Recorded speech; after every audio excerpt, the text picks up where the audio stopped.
Starting off a little slow, knowing that we're gonna pick up speed and intensity soon, anchoring deep to your hearts.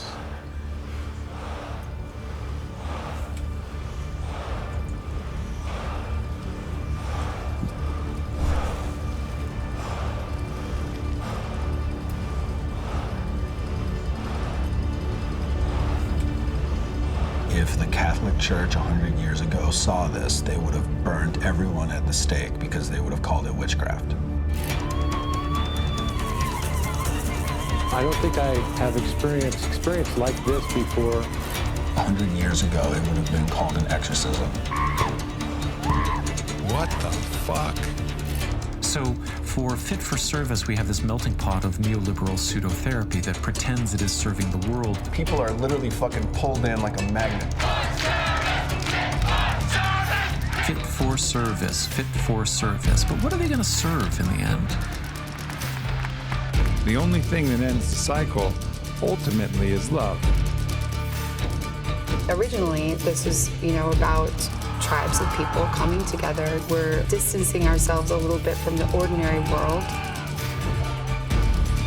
In some ways, culture is failing. So people become disillusioned and they are more attracted to alternative subcultures or cults.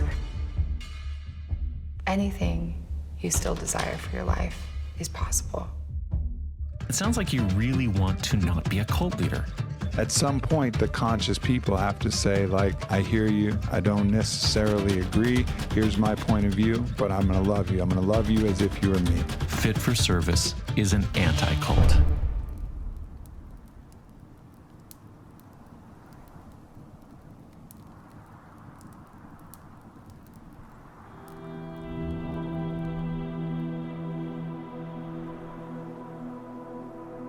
How are you? Welcome.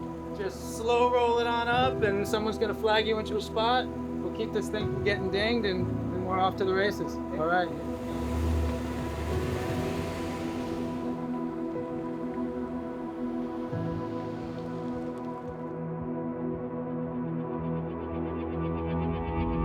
The first day is always a little bit of anxiety, some nerves. Most of the people that join Fit for Service join alone, so they're coming in ready to meet a bunch of people that they don't know, and that can bring a lot of butterflies and some fear. It's a nervous experience. Like you want to believe. You want to believe that you're about to transform. You want to believe that you're going to experience things that are going to make you a better person. And there's a fear that, what if I'm not? Like, what if I go home the same?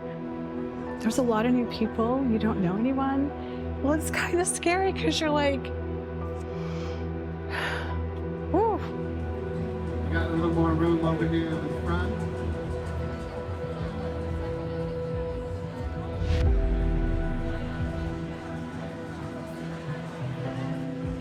Well, Fit for Service is born out of an idea, and the idea is that if you bring a bunch of people together in a supportive context to each other, and you bring them through initiatory practices, it bonds people in a unique way. And then you stack that and layer that with information, insights, practices, bring in a chance for both celebration and transformation. There can be an exponentialized result.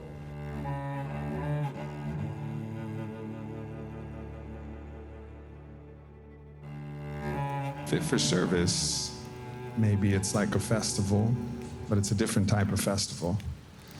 This is going to be a festival of the reclamation of the self.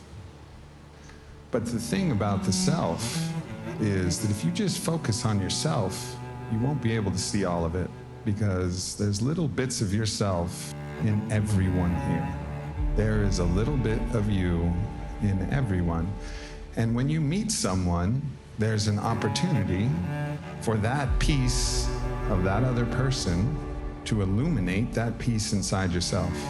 And so a lot of that has to move through our own traumas, our own biases, our own perspectives that limit and winnow and narrow our own perspective so that we can actually see, like really see A story I tell about myself that I want to let go of is. Go ahead and share.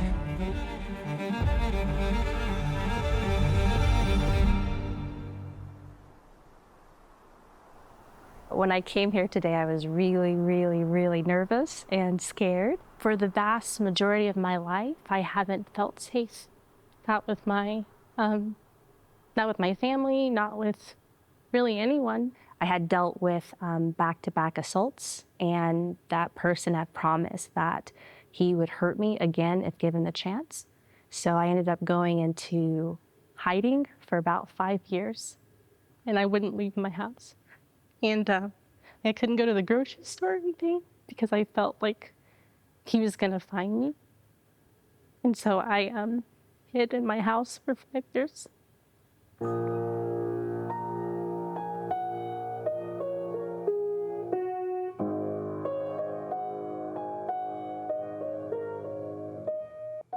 I think music is the ultimate metaphor for morality or how to be, and that we don't have to be taught that coherence and rhythm feel good, and we don't have to be taught that doesn't feel good.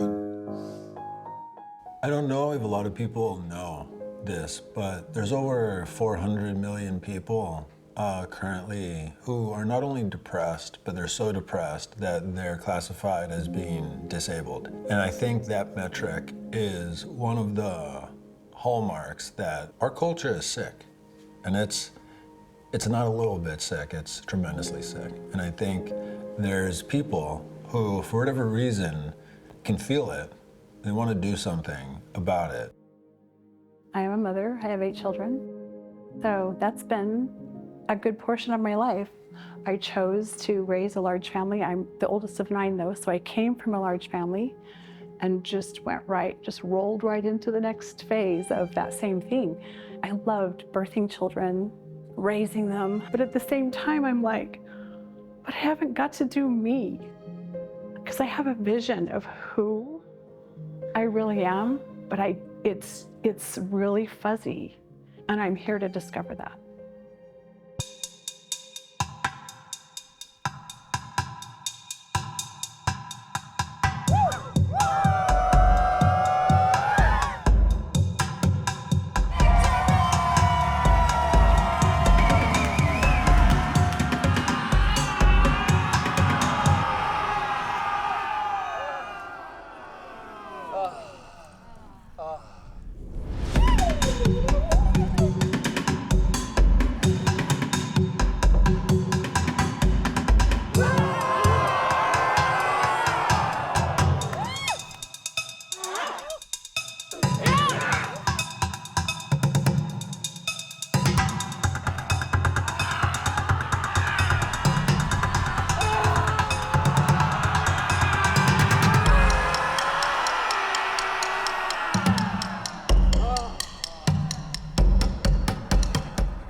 Full of love.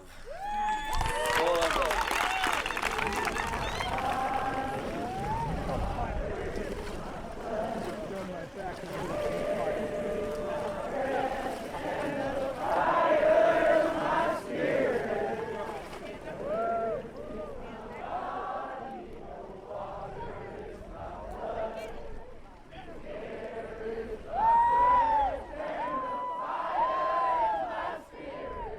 I think when people feel big, when they feel big emotions, to a culture that has, profited on numbness and the sickness that comes from being numb, to see people in big expressions feels, threatening. As soon as there's a group that starts to exhibit behaviors that don't fit the norm, our reaction should be, evolutionarily, whoa, what are they doing? Because it's threatening to the in-group when there's a group that starts to do some other thing that has its own culture, because that can actually, evolutionarily, it would be good to be wary of that. This morning is a big invitation. And it's an invitation to really go all in. Just really ask you to surrender, to be open, to put any judgment aside, to put, as best you can, any self-consciousness aside. Open the possibility for your subconscious mind to come forward a little bit more, but most importantly, your heart. When we really connect first and foremost with that inner child and make that part of us feel safe and loved and seen, which wasn't our experience as children for so many of us, everything in our life just gets easier. That inner child is always looking for a way to feel safe and seen and loved and validated. And sometimes it does it in not the best ways. It's like, well, maybe if I just please everyone or rescue people or take care of everyone, then maybe I'll be loved. Or maybe if I just achieve all these amazing things and have this great job or make all this money, then I'll be loved. And these sort of sabotaging behaviors, well, sabotaging in air quotes, they're really more protective behaviors, end up making decisions in our life that really aren't in alignment with what we truly want. But it's just coming from unmet needs of the inner child. Because whatever your inner child didn't get, they will look for the rest of your life until you give it to them. The only one that can save that little one is you. And that's your only job today, is just to reconnect to them, make them feel safe, and say, oh, hi, sorry, I've forgotten about you. So what we're gonna do is we're gonna say something, and if it applies to you, you'd cross the line. Cross the line if your parents divorced.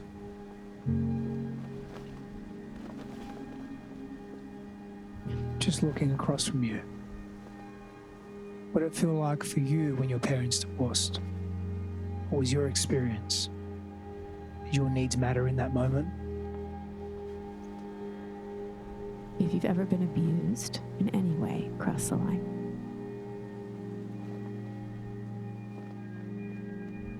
And just look up and down, look how many people step forward. And even though as an adult, you may know it wasn't your fault, there may be a little one inside of you that thought maybe it was. If you were neglected by one or both of your parents, cross the line.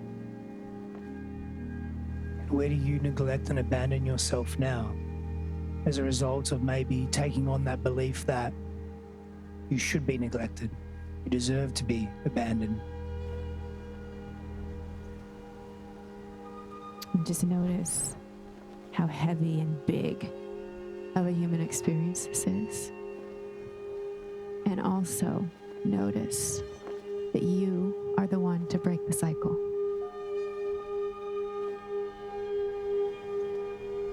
If you have your journal, you're just going to write a letter to that little one inside of you. So if I was writing to Christine, I'd say, "Dear little Christine," and I'd tell her what I want her to know. And I'd tell her who she is. And I'd tell her how I was going to take care of her from now on. And I'd tell her all the amazing things about her. And I'd tell her what she doesn't have to deal with anymore. And what's over.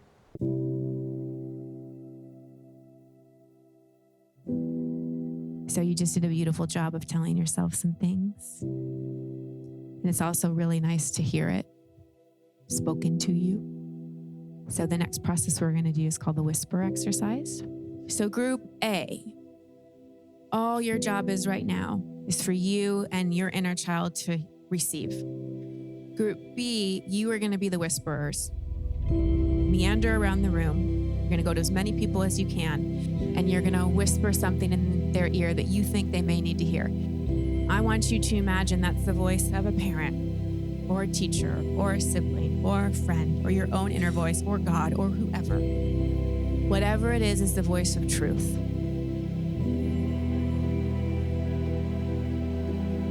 Know that what you are experiencing and feeling now is what has needed to come out for so long. Know that your body is safe in this space and that all of you is welcome here.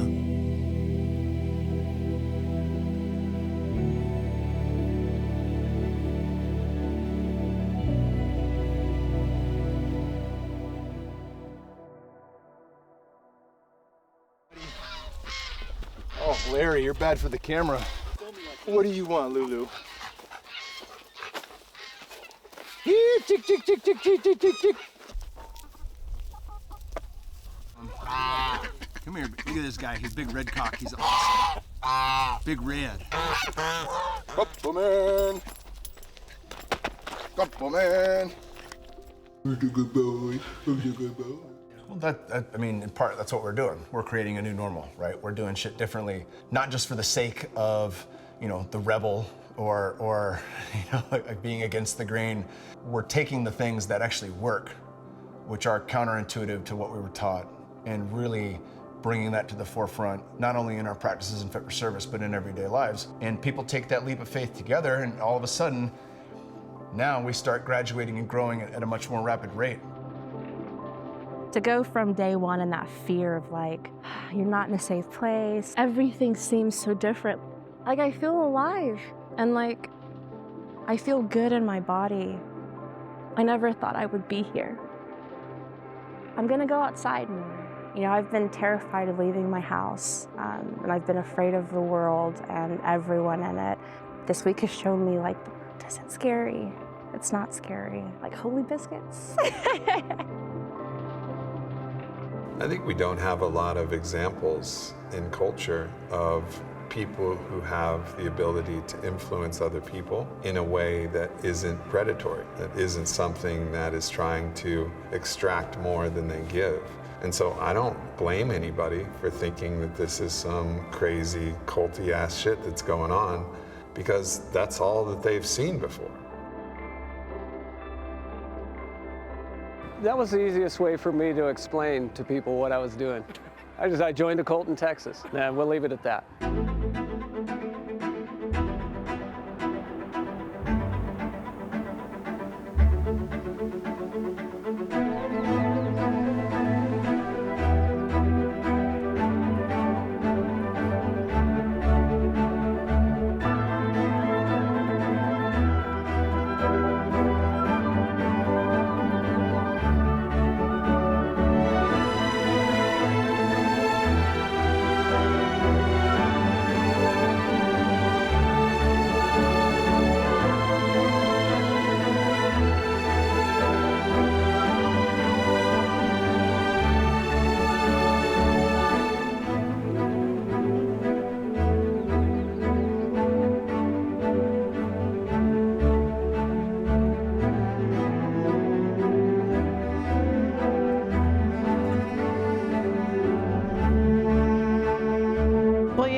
Committed to the first one. I was just kind of navigating where that would go after that.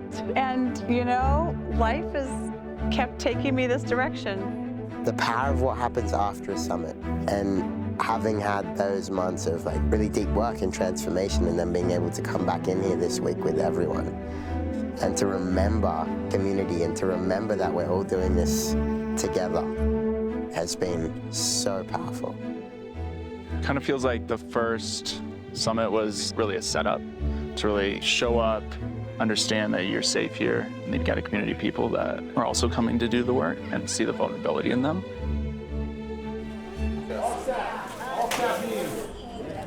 I'm so grateful for all of you. We don't get to drop in and share it enough, so thank you all for making this possible. And let's just nerd out and take a deep breath together. Let's do what we do for everybody else, for ourselves.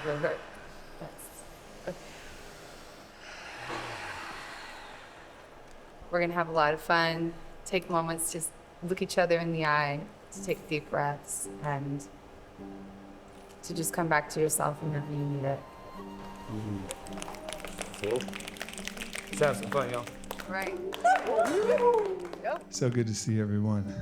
And you might have seen me out there training some sword fighting with some people, some kendo. We're gonna compete, and we're gonna compete.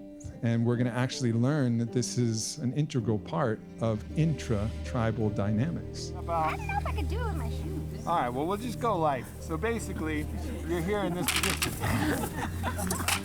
See it? Stop. Don't stab to the face. So that's super, super important. She was trying. I did that on purpose to exemplify what we don't do. Don't stab to the face. Good.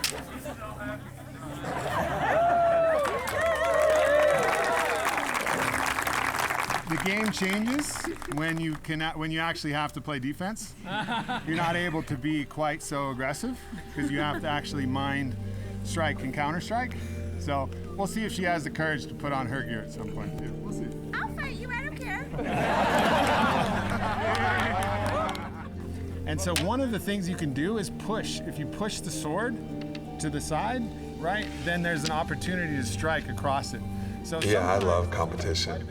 You know, competition in a healthy way, which is competition without comparison. It's not trying to say that because I beat you, I'm better than you. It's saying that we're going to compete and we're going to see who's the best at this particular game. That brings me like great joy. And so, of course, I've created some containers where people could compete with each other.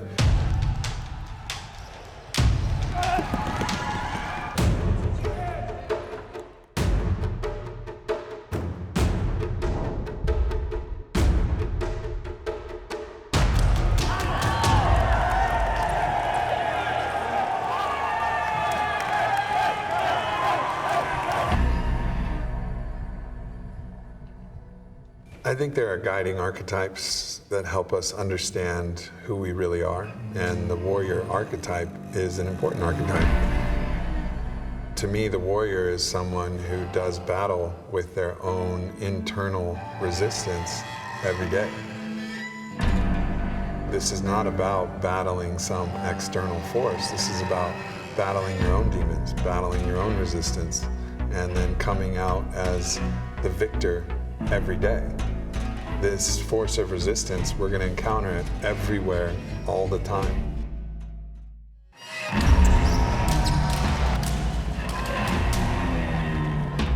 So showing up as a warrior, to me, just means your willingness to stand up against those forces that are looking to actually keep you small, to choke your voice.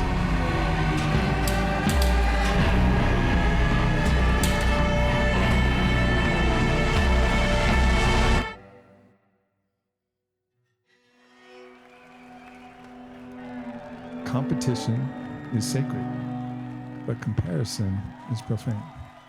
Because competition is what allows us to evolve. The way that I see it, it's the masculine face of evolution. It's being able to test yourself against another force of equal or greater power and potential, and then hone and refine your craft. In that practice, you actually get to be better. That was really beautiful for me, to be able to step in as someone who has been really challenged with competition and with being so different and with being someone who's always losing and always left out and not able to compete with the big guys. But yeah, it showed me within fighting someone like twice as tall as me that I can show up.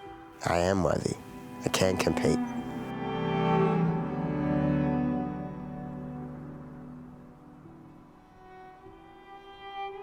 Fitting in has been something that I've so deeply desired because I have been rejected and I haven't been able to find my place and I haven't been able to feel accepted because I'm different.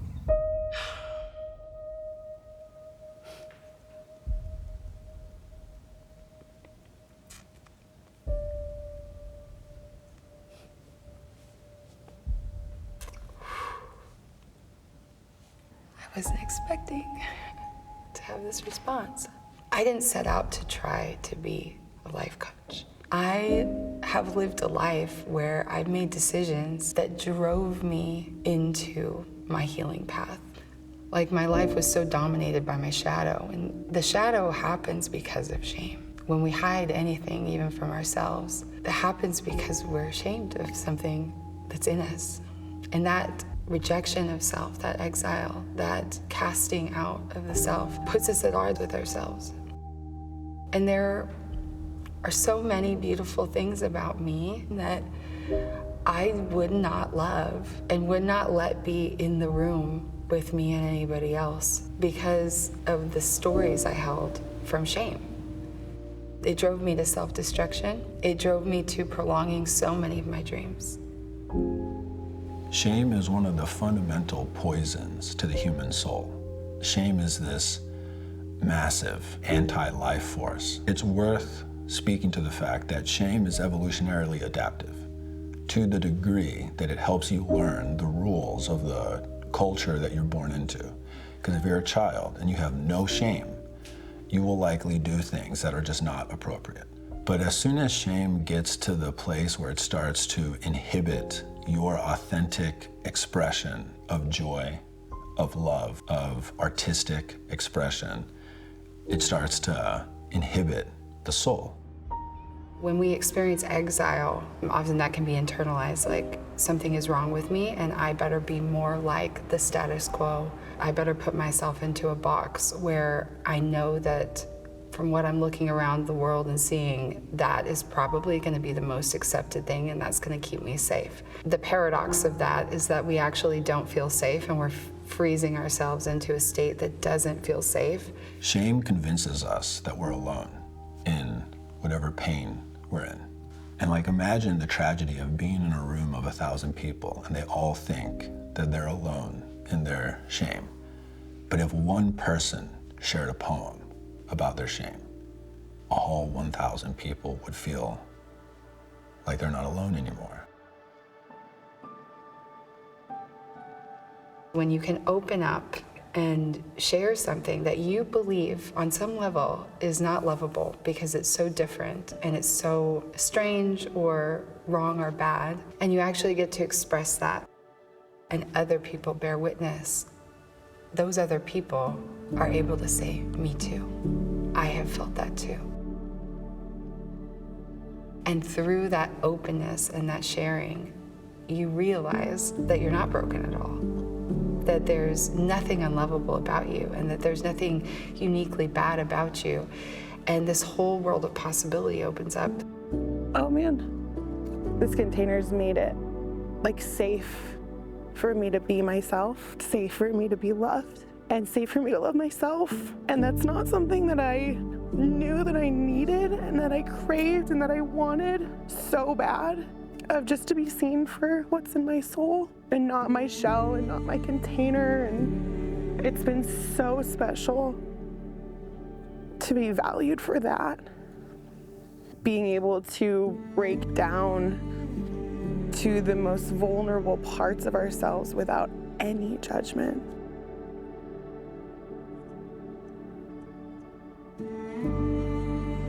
Being here, I've been able to learn and accept through other people's differences and my own differences, because I was able to be who I am. I was able to express my truth and have others around me allow me to share that and be myself. There's a bunch of research that shows that anything that you truly believe that you don't express contributes to making you sick or is correlated with illness. And the research shows that if you express that, even if you just express it to yourself in writing, where no one else sees it, it's correlated with being less ill in all sorts of ways, like not just mental illness, but biological. And the essence of it is that you've shared, even if it's just with yourself, you've admitted something to yourself that you've looked away from your whole life. And there's an energy that's required in inhibiting something that's true. It's like trying to hold a balloon underwater. It requires some energy and it like eats away at your like life force. All of us have like 25 balloons that we're trying to hold down. In the next 4 days, if you commit to writing for 20 minutes, stream of consciousness about something from your past that you've looked away from, by the end of those 4 days, you can be in a new life. You really can show up exactly as you are. Who are you when you don't have to be anything and when all of you is welcome?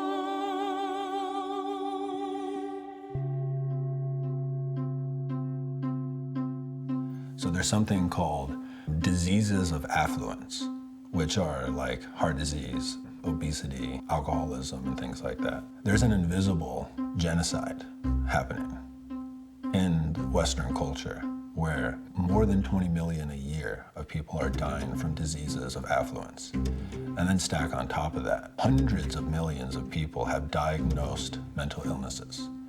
And then our cultural response to mental illness is not working. So this is from the British Medical Journal, right?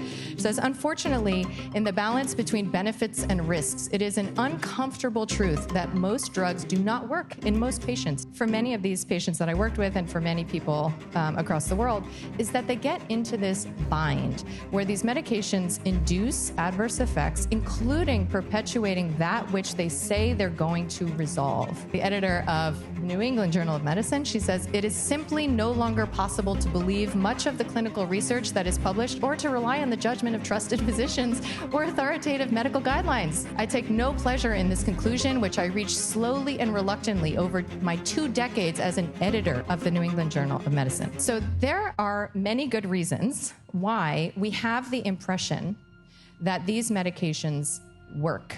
One of those good reasons is that pharmaceutical companies are permitted to play dirty, right? It's totally within their rights and permissions to hide in a locked file drawer inconvenient data. Biological psychiatry, which is kind of the philosophical worldview that feeds using pharmaceuticals to intervene when someone has a quote-unquote mental disorder. It sees consciousness as a completely dependent arising from a biological machine, and that if there's anything wrong, you just need to tweak your biology. But implicit in that story is a type of gaslighting, where it's like, it's not that our culture is sick. It's not the fact that you have to work and do things that you don't feel inspired to do for the majority of your life. It's not that your parents both had to work all of the time and that you didn't get proper attachment to them because they were stressed out and they were gone. It's not that. It's that your genes aren't working properly. And so we'll give you the biological interventions to fix you. And it would be one thing if it worked. We have ever-escalating rates of mental health disability and ever-escalating rates of prescribing. Like, shouldn't those be inversely correlated? Like, more prescribing equals less disability? Well, why is that not happening? This is why. And the trouble is that these medications are literally the most habit-forming chemicals on this plane, period. I don't want to hear about crack cocaine and OxyContin and alcohol. I don't want to hear about cigarettes. I don't want to hear about nothing. They are the most habit-forming chemicals. There is nothing that requires sometimes coming down by taper dosages of like 1,000th of a milligram over years. Nothing like that. You go on any chat room, any bulletin board, whatever, of people who are recovering from psychiatry, and you will see this story over and over and over and over again. When someone offers you drugs, only one of 2 people can control the situation. The one with the drugs or you. Saying no to drugs is a matter of control. And that control belongs in your hands, not somebody else's. For information, call Dare America. So in one study, they looked at Lexapro, right? And everyone in this study was treated with 20 milligrams of Lexapro, like a very common antidepressant. They told half the folks that they were getting Lexapro, but everyone's getting Lexapro, okay? Then they told the other half that they were getting what's called an active placebo. And the folks who were told that they were getting Lexapro had a 4-fold higher response rate when it came to their social anxiety. But they were all getting the same shit. It was 4 times more effective when they believed that what they were getting was Lexapro than when they were getting Lexapro and they believed that they were getting something else. Similarly, there's a study that looks at Prozac. So every time I give one of these talks, somebody's either thinking or they say, like, I don't fucking care what you said, this shit works for me. Or like, my aunt is better because of this, whatever.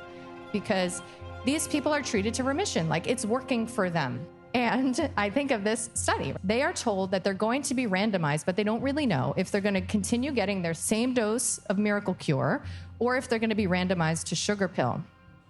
And at the mere suggestion of that possibility, they all got depressed.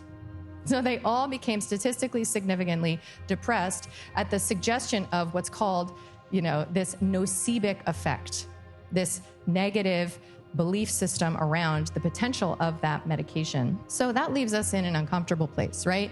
Knowing that these medications don't actually do what we're told they do, they don't actually do it to the extent that we're told they do, and that they have a very untold story of associated risks. I get angry just thinking about it makes me mad. That stuff hurts. It stops you from living up to your potential.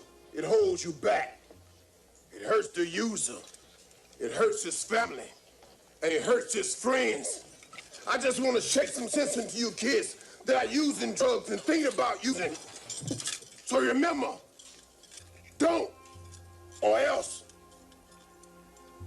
Okay? We are so sick. And there are tools, and there are wisdom traditions, and there are things that work that the beautiful thing is more and more people are starting to find them.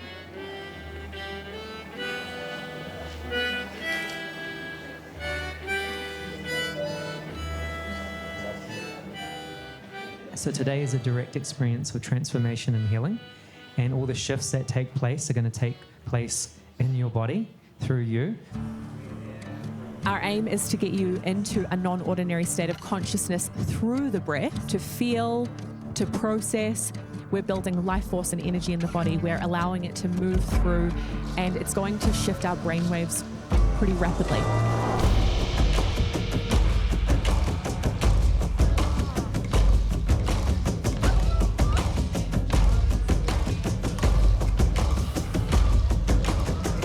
One of the tools that we encourage you to work with throughout the experience is tapping. The intention with tapping is to support the movement of energy. The next one is touch, offering yourself that oxytocin boost that comes through physical touch that we all need. And then the last tool is toning. It could sound beautiful and harmonious, or it could sound really raw and primal or ugly. We've got to release the judgment and allow ourselves to move energy and know that we are all instruments. And the voice is one of the ways that we can actually heal ourselves and release things that we've been holding on to for a really long time that haven't been expressed.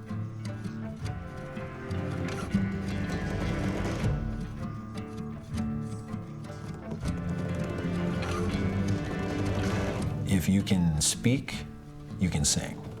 And if you can walk, you can dance.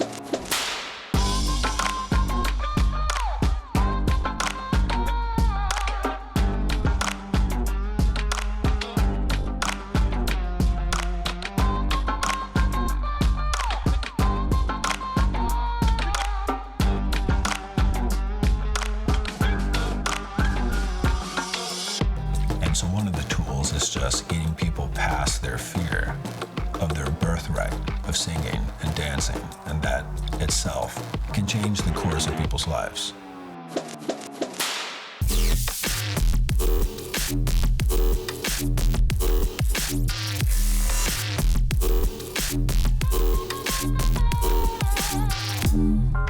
There's an old saying, work all day makes Jack a dull boy.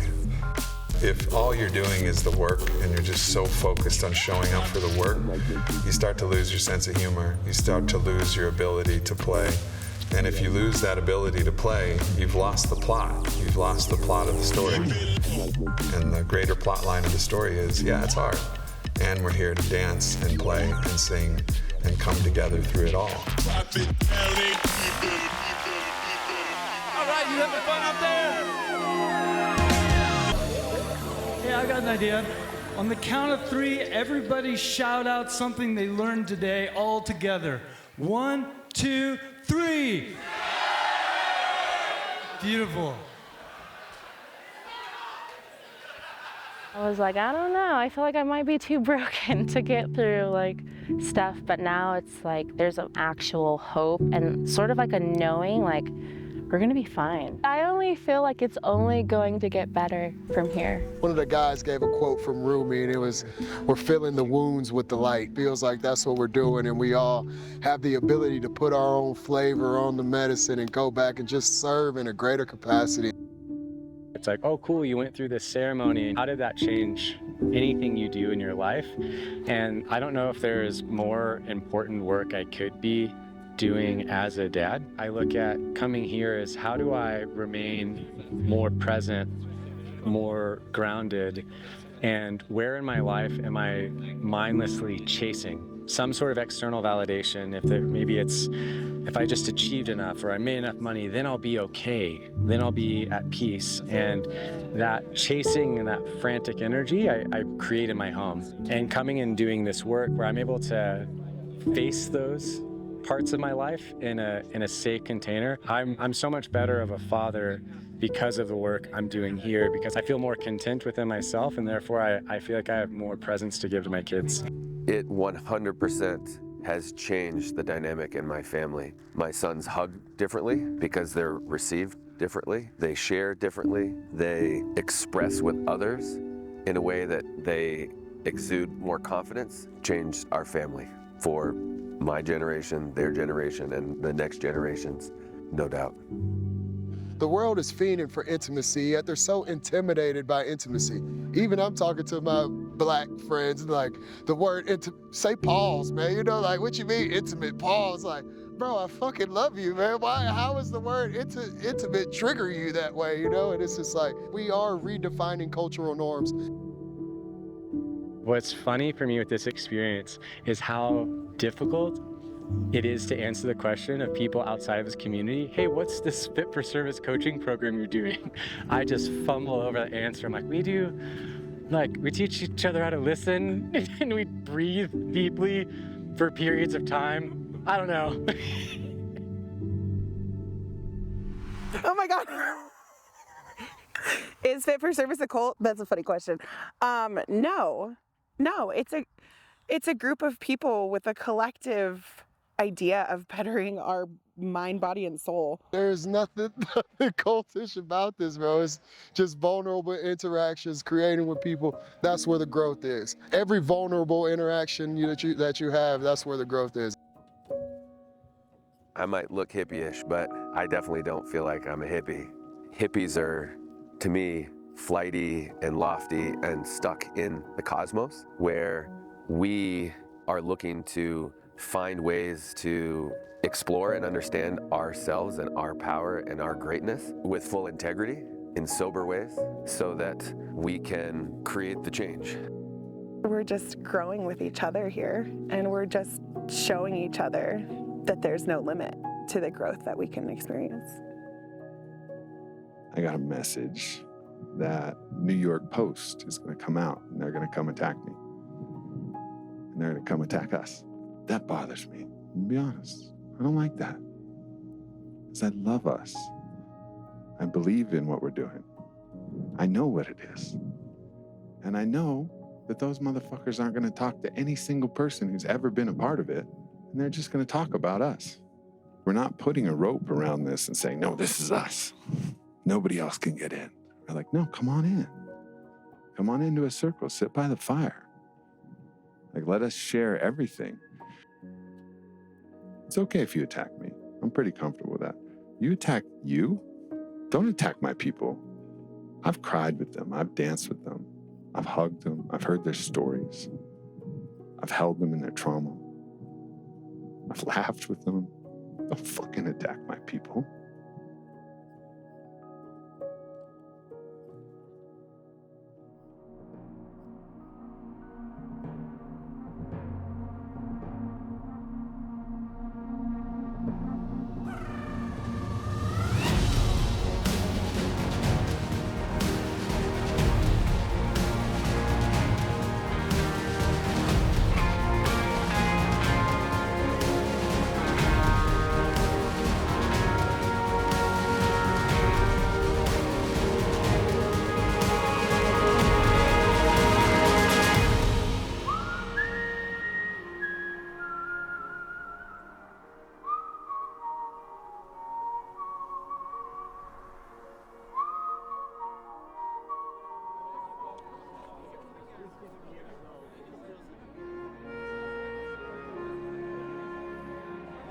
can't relax in front of the camera, so let's go after it. There's an interesting parallel right now between what's going on in the world and what happened in the 60s and 70s. Right now, the world absolutely feels like it's in chaos. There are terrifying wars, there are pandemics, there is a lot of instability in the economy. If you look back in the 60s and 70s, there was the Vietnam War, there was also a lot of instability. And in these times of deep instability, it's a sign that in some ways culture is failing. The big overarching culture, the rules that we live by are not working. We're not safe. It's not leading us to have happy lives. And so people become disillusioned and they are more attracted to alternative subcultures or cults. We want to find meaning. We want to find things that are aligned with us. And so as those subcultures start to develop in these different groups with different ideas, there are really well-intentioned people. And just as there are good people, there's also force of bad or evil in a balancing way. We're now in a time in history where there's a lot of opportunity to take advantage of people who are lost, who don't know how to navigate everything that's going on. I think when we hear the word cult, there's certain key signifying factors for what a cult is. A cult tries to isolate the individual from their own family and from their community. And they try to place all of the attention and all the power on the power structure that exists within the cult. We're trying to do exactly the opposite. We're literally trying to get people to bond with each other and then take those bonds and bring them back home, bring them out to their own community. It's the absolute opposite of a cult. It's so open. It's like, come and experience this for yourself. And no one is forcing any idea down your throat. It's really like, come as you are, come learn and hopefully grow and experience with other people, but do you in your way. There's no dogma or doctrine or anything. It's really like, here's a map and use it how you see fit. Nobody's being forced to do anything, that's for sure, or even coerced at that point. Here to try to make yourself better. I don't know how many workshops we've done where we've gotten to record or just open source everything and everything's available in the playlist. And if you guys want to do this, there's nothing that's not like, here, if there's anything you want, go do it. Please help your community, help the world. And what I love about this program is it's not trying to keep you in it. It's like, no, do your work, learn these tools, and go out and plant your seeds and do your thing. And so that's been one of the biggest things for me that's helped me just know that this is something way more than that rhetoric of cult. It's this empowerment of us being our unique and individual selves and bringing our unique gifts into the world. I think if we can learn anything from the 60s and 70s, it's what is a subculture that's willing to really try to make things better, and what is a cult that pulls people out of the world, that pulls people out of their own power for the benefit of a few individuals. This is not about me. This is not about any of us as coaches. This is about the members. And this is about their ability to experience something incredible and then take that experience and be able to bring it out to the rest of the world. We do not give people a prescription. The overarching message from all of the coaches and from other people is, this is what worked for me. These are good questions to ask, but trust yourself. A cult that's nefarious pulls resources from the world and centers them on a single individual, whereas a community that's coming together for world change takes their resources, expands them, and puts them out into the world.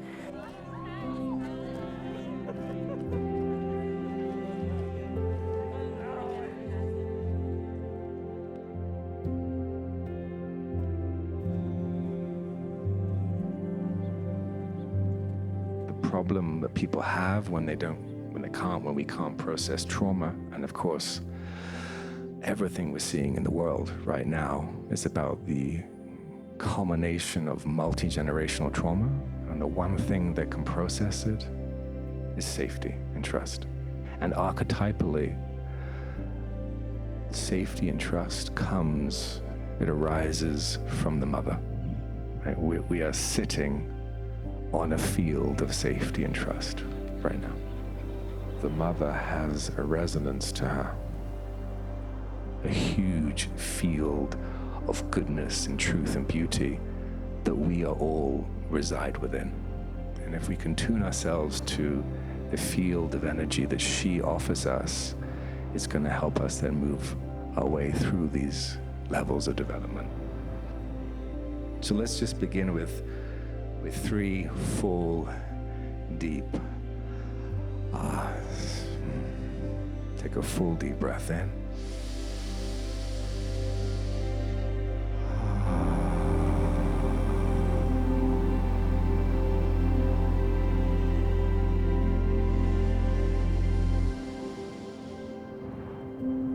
Allow the space between the eyebrows to soften.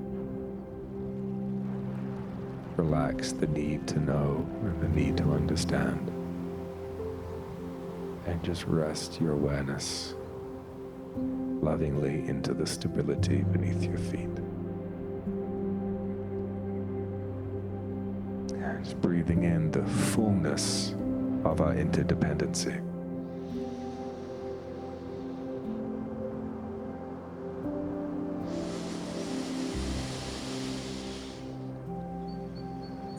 Now going a little deeper still. Open the arms out wide, up towards the sky. Full deep breath in.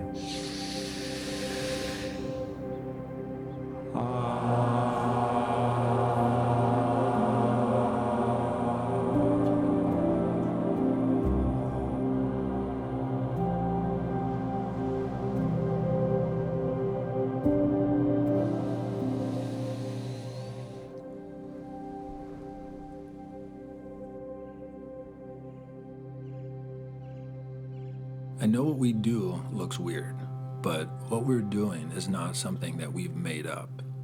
Cultures for thousands of years have found that there are specific steps to help people heal. The best map for this that I've read is from Jamie Wheel's Recapture the Rapture. And the first part of the map is catharsis.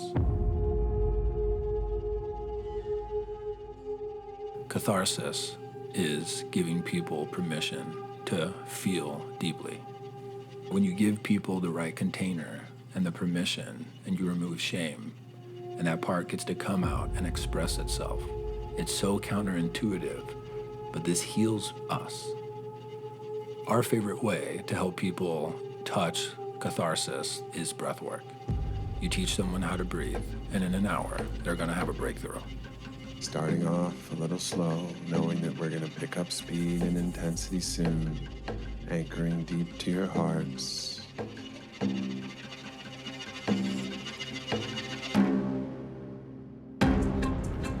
Breathwork is the conscious use of your breath over an extended period of time to get into non-ordinary states of consciousness.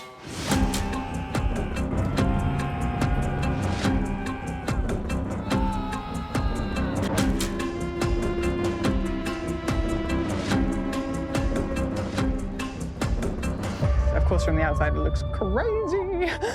Ultimately, what's crazier is to spend our whole life feeling the sadness that we haven't given ourselves permission to feel, or the grief, or the rage. And so breathwork is just breath, it's life force energy, it's activating everything in our body through our breath, and then churning out that needs to be released in a healthy expression. And so we create a safe space, and we have trained facilitators that are supporting with a safe place to feel. Permission. We've been told, don't feel, don't cry, don't talk about it, don't be too much, don't express, don't rage. And so part of the facilitation is about permission to say, yeah, you can let that out. It's okay to be angry. And that's what everyone's doing, is they're feeling everything they haven't had the tools or given themselves the permission or had the safe place to feel and suppressed it, and therefore it creates dis-ease in the body. And so sometimes it can look like yelling, sometimes it can look like crying, sometimes it can look like shaking, but that's really just trapped emotions.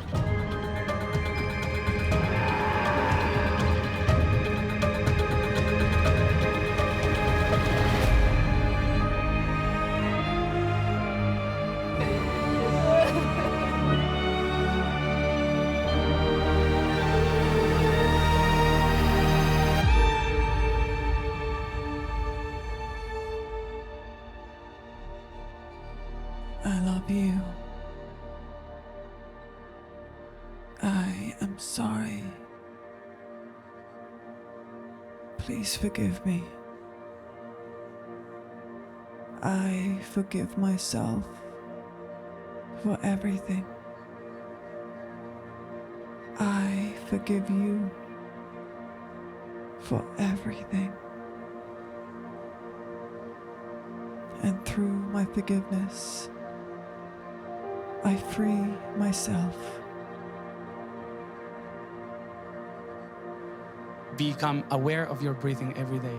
That balances everything. Spirituality comes from the Latin word spirare, that means breathe. So the only way to become spiritual is by breathing properly.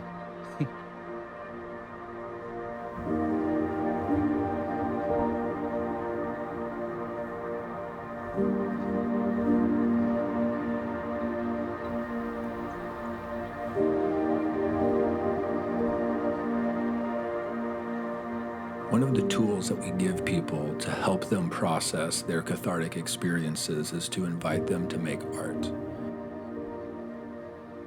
I feel like art is the voice of the soul. They're inextricable, the voice and art. And they're intimately connected in the sense that if you practice one, the other one opens as well. If you're feeling like you just want a doorway in, we start with whatever's alive in the heart. When I work with people in a creative capacity, I always encourage them to share. It's the scariest thing for most people. I didn't think I was going to get nervous. My heart just sped up.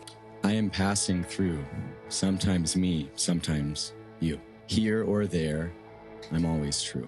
The more I cling and grip my truth, the path I lose from me to you. A palm is opened, a grip is loosed, a heart is calming in its truth. Amazing. It's so beautiful, right? And it is so vulnerable what he spoke to. There's a reason like we shake with our art. It's coming from here, and we're not used to revealing that most of the time. It takes practice and exercise to get comfortable, which is what we're doing here together in Fit for Service. I'm a big fan of Carl Jung, and he was adamant that what will heal the neurotic's soul, which was like his word for most mental illness, is if he could get them to start to make art, that they would start a process where they would alchemize whatever it was that was disturbing them. We're giving a voice to a part of the self that might not get to speak all of the time. And anything that we're suppressing, we're bound to. It's staying stuck in the self. And so art itself is expression. And expression is the antidote for suppression. And so it has a very, very intimate connection with healing.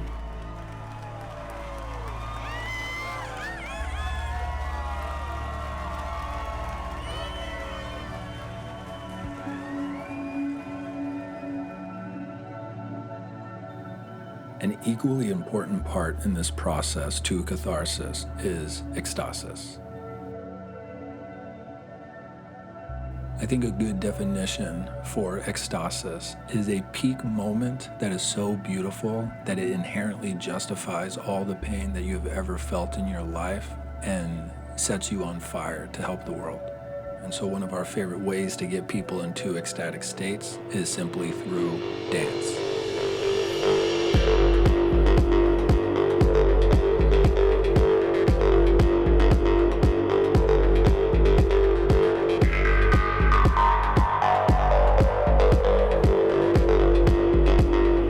Talk about dancing.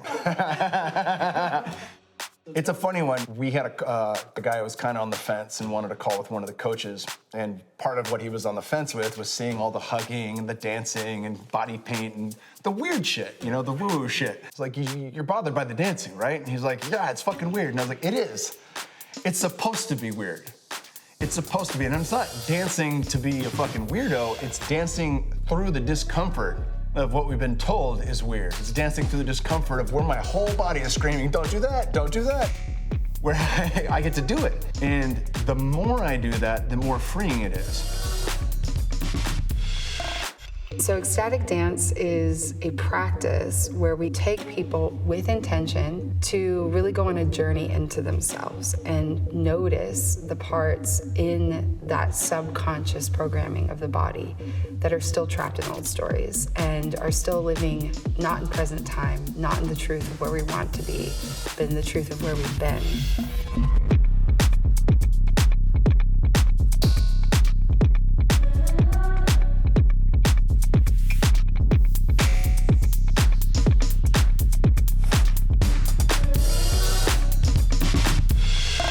Culturally, we stop dancing, we stop singing. At a certain point, it gets weird. You know, at a certain point, you're just two-stepping. Originally, this was, about tribes of people coming together to dance into almost a trance state where we're getting into coherence and we're distancing ourselves a little bit from the ordinary world, the mind's world, and getting into the body in a more heightened and elevated state. When my body's stiff, I'm not my best emotionally. I'm not my best mentally. I'm not my best in relationship to others, to people I actually care about. It's usually not the first dance, but at some point, because we fucking repeat it and repeat it and repeat it, people are like, oh shit, I get it now. And you can see it in their eyes. When you finally unlock yourself through dance, you're a different person.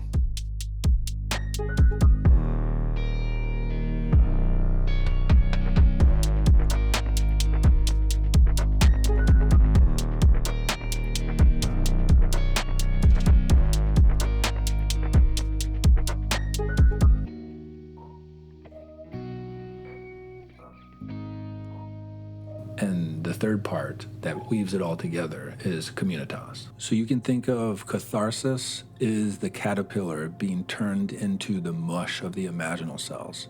The ecstasis is the imaginal cells coming into the form of the butterfly. The cocoon is the container. If you don't have the cocoon, the whole thing's a mess. The community is the cocoon for people to come apart and then to come back together.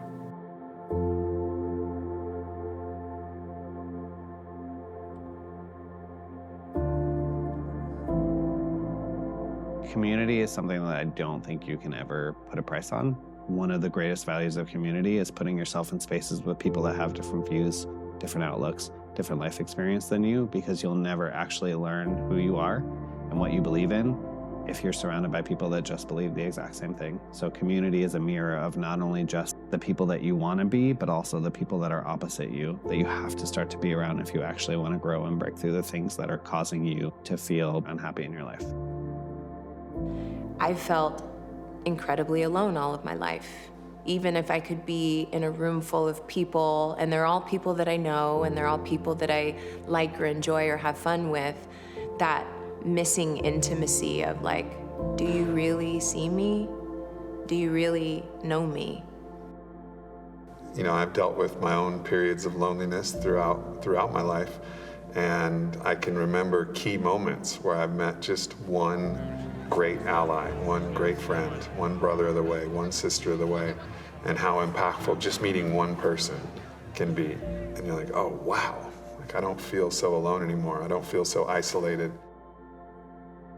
This is just a model for what this can be when you have people opt in, when you have people that are all taking accountability for their lives and have their own reasons to be here, but realize that they can't do it alone. And a lot of times people come in thinking they need the answers, but as a whole, it's so many people taking accountability to try to find their own answers and just trying to find tools and then coming together and supporting each other in the journey. Community is essential. We were never made to do things alone. And the world has enough othering. The world has enough, this is your religion, this is my religion, this is your race, this is my race, this is our border, that's your border. The world has enough of that. Everyone is doing that, and that's an old song. Right now, we're at a time between stories, and there's two competing stories. And one story is that people can't be trusted.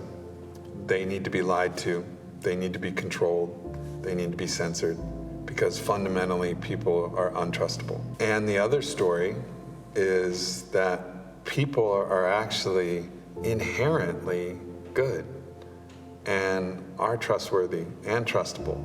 Even if there's some bad actors that exist out there in the world, ultimately, These two stories about whether you can trust people or whether you can't trust people, we're playing that out, and we're going to see which story wins. And so doing this type of work, like we're doing with Fit for Service, is about telling that new story and living that new story.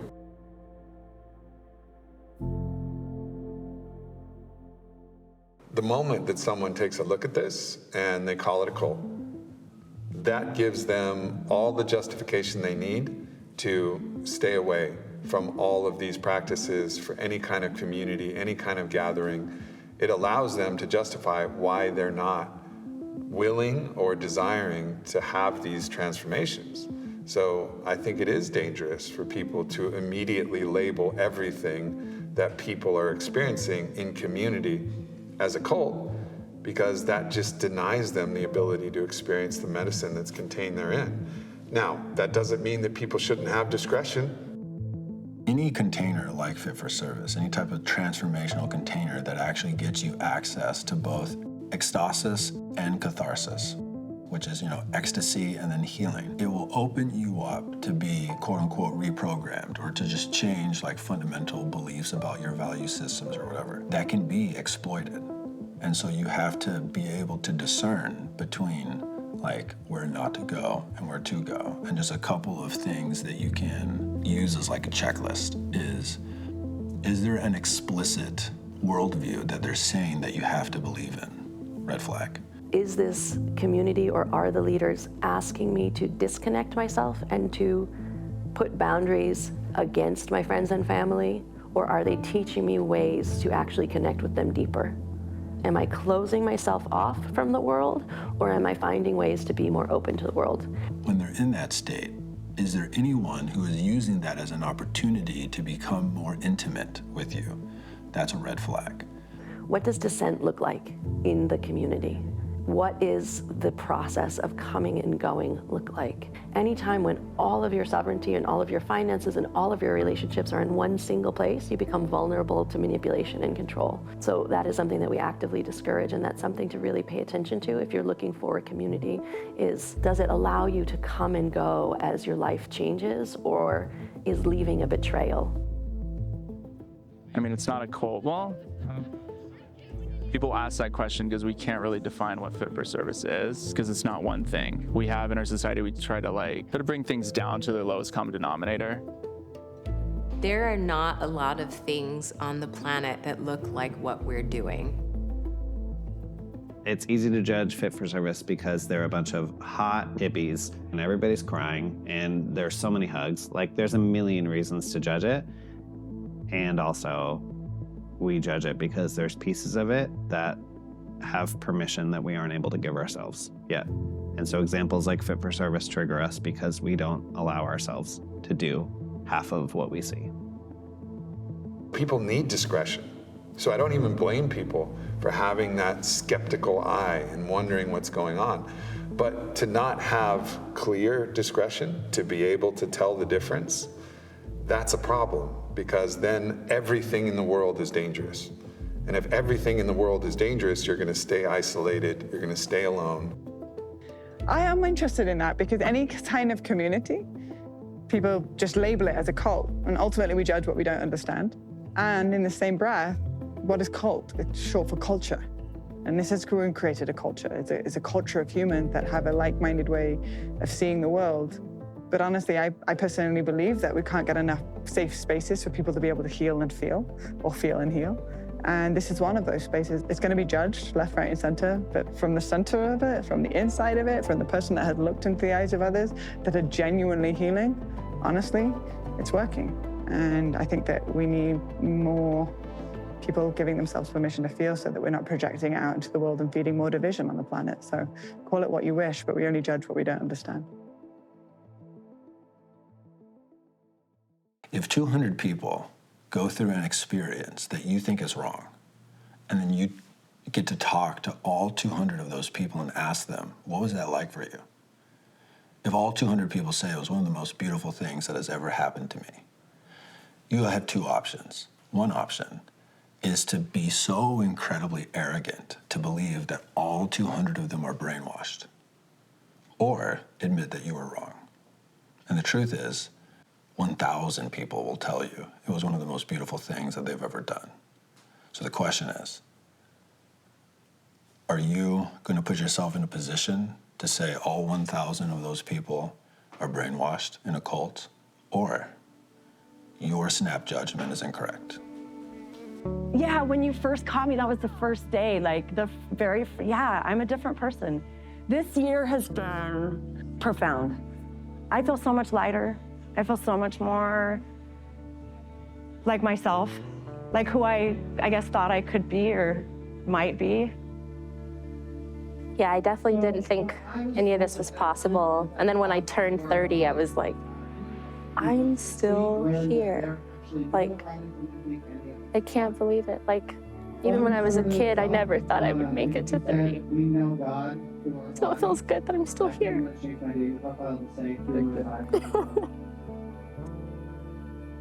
I think I had some wounds. I had some things inside of me that I didn't know what to do with. But what I found here is a human connection that I've been longing for so long within myself, and a connection with myself that I've been longing for. I was afraid. I was living in fear that I didn't even see. And now I see that all of that fear was an illusion, that I'm not enough, that I don't have something valuable to offer, and just coming to this place of actually loving the parts of me that I've hated almost my entire life, and I didn't even know I was hating. At the end of almost every summit, we do a talent show, which is comprised of our members, and we ask them to do things that are not necessarily their most talented thing, but something that they've always wanted to do on stage that they've never gotten the opportunity to. All right, welcome to the talent show. It is the last talent show that we will have this year. We have an incredible group of members that are about to come and do some brave stuff. I'm really on this stage for my inner child. My family abandoned her, and then I abandoned her 50-some years ago. And so I'm here to strip the shame off of my story and remember that my story is the medicine. So I was born addicted to heroin. My mother was 16, my father was 17. And I had a lot of neglect as a toddler, as you can imagine, a lot of police in and out. So a lot of chaos, so there was no safety.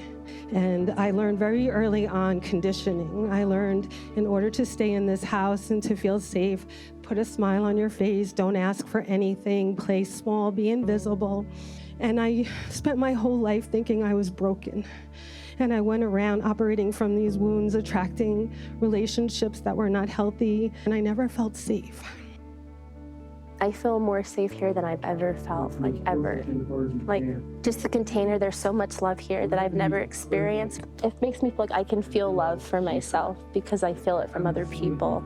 And it broke me open and it showed me that I'm not broken. I'm actually really brave, and she's really brave, and she's resilient, and she's really intelligent. Because she put on these masks to survive and be safe. So from now on, the only person I'm here to love and to support and to be, I want her to be so fucking proud of me that I'm up here right now, because I can't even believe I'm doing this.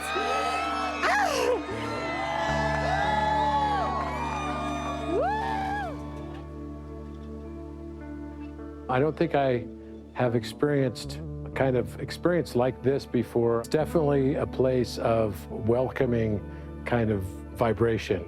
And that we're not here to learn more judgment, we're here to learn more love. We're here to learn how to love and how to be loved, and how to empathize. It's the feelings that make all the difference in the world. I feel like I'm gonna cry already. This is for my family.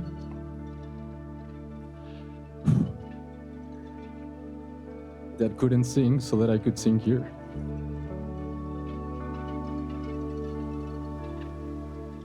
I'm in construction, and you got to be tough, and you know, to have that emotional side, you don't get to let that out very often.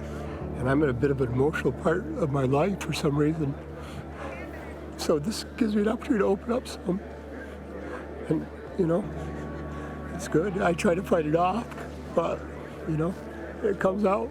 It helps in our relationship for him to be able to be emotional and not feel judged, and to have the examples of other men who are able to walk that path along his side is a huge support for our relationship too.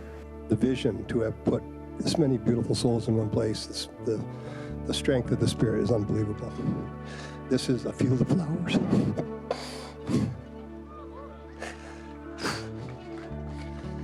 And as my witness, my everlasting love, I want to be with this woman forever. I want to give you this ring.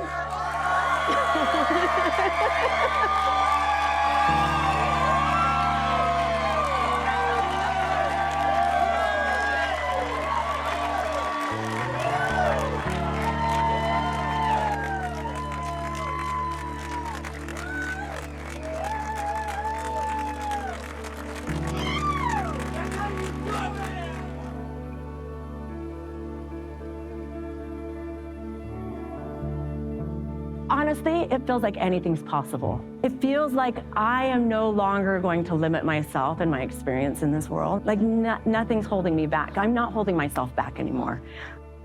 We need spaces like this that can help us start to learn to break patterns on the most fundamental level. I believe that everything that we do inside of ourselves, we are a microcosm for the macrocosm. There won't be any transformation on a greater collective level if we don't first address that transformation within ourselves. If we are going to ever have a hope to change the patterns that our children's children's children are born into, that fundamental change starts right here. I'm a father. I have 3 teenagers. My presence with them has changed so much within this last year. Just my intention and the love that they feel from me is very palpable. If I hadn't found Fit for Service this year, I think my children would have suffered. Each time I came home, I knew that I had done something good for our whole family. What we're doing is we're giving people the gift of being in the driver's seat of their own life.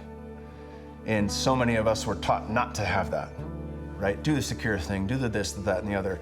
Do what daddy said, do what your teacher says, do what society says. You know, and the fact that we can connect people back to their inner knowing and then witness that and see what is the outcome of them actually listening to themselves, it's mind-blowing. It's absolutely mind-blowing. I'm a different person. I'm a completely different person. Like I don't even know who that person was. Yeah, I feel free, I feel excited, I feel motivated, I feel driven. There's so much I want to share. Like my story's been so crazy. Like I was on so many medications for anxiety and depression, and I was on 8 different meds when I joined, and it's just been remarkable to get off of everything and get healthy. And it's I mean, I don't know. It's like it's unbelievable to me that an experience like this could exist and that I can break through the way I broke through this year. Like I've grown, I don't even know. I've gone through 20 years of therapy in a year. Like it's been nuts. It's been remarkable. I'm a new person because you know what? It just brought out the me. I feel like I found myself. It's been a place for me to just practice being a different me and just loving and being myself, not who everybody expected me to be.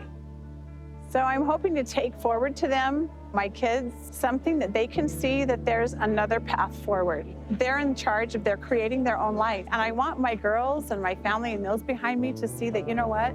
It's never too late. If I can reinvent myself at 59, they can too. I hope that what people take from this is just an expanded sense of their own belief that something more beautiful in relationships is possible. Because as soon as you know that it's possible and you feel that in your heart, you're already drawing that closer to you. If there's any takeaway, I would say is just to get curious. Get curious about your own life. Where do you feel you have the ability to make changes? Where can you not? You know, even just writing that down. But curiosity is such an important piece. You know, like if there's something pulling on you, like I wonder what that experience is like. It doesn't have to be Fit for Service, it can be something else. Listen to that inner calling And that inner eros, that desire, the allurement that's pulling you in a certain direction, it's leading you there for a good reason. This film will be a success if even one person who watches it never joins Fit for Service, but starts to listen to that whisper inside of them that calls them to do things that they're afraid to do.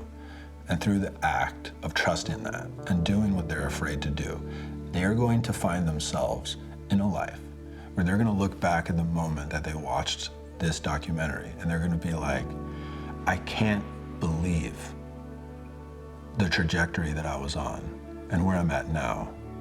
And that the gratitude will be so big that they won't even be able to help themselves but to make art that does the same thing for other people, that gives them hope. I hope that somebody watching this just leaves with the sense of hope that no matter how dark it is, no matter how challenging your experience is, that there's hope, that there's always an opportunity, there's always a way out. And whether you can see that way now or whether you can find your way through, there's always a way. And we've had so many people in this Fit for Service container that have overcome so much. And hopefully their stories can be inspirations to say, all right, well, if they can do it, I can do it too. And maybe it won't be with Fit for Service. Probably it won't. But you can find and use these technologies and use everything that we're open sourcing here to just give you a little nudge, to give you a little support, and if nothing else, just give you a little hope that, you know, there are brighter days ahead. And it will require some work, it will require some play, but, you know, I just hope people leave with a greater sense of hope. I hope that by us opening up and sharing our stories, that whoever you are, wherever you are, whatever you've done, wherever you've been, and however lonely you might feel, that this time with us here in this film is just helping you recognize that anything you still desire for your life is possible. And anything you want to heal, you can. And anything that you don't think might be lovable, it is. So just step a little bit closer into the unknown and open up your heart and see what happens. Because really miraculous things can happen when we're brave enough to be seen.